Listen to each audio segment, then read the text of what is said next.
Assalamualaikum.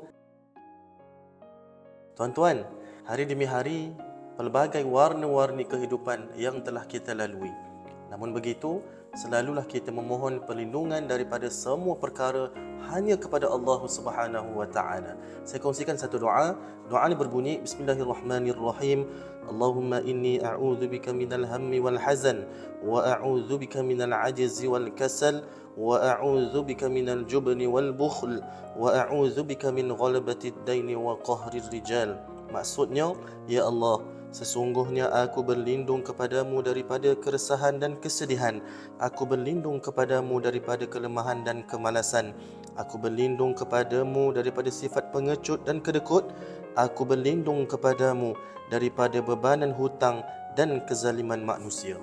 Amin ya rabbal alamin. Semoga dengan mengamalkan doa ini, Allah Subhanahu wa taala melindungi kehidupan kita daripada segala keburukan. Jangan lupa, jom sama-sama kita amalkan.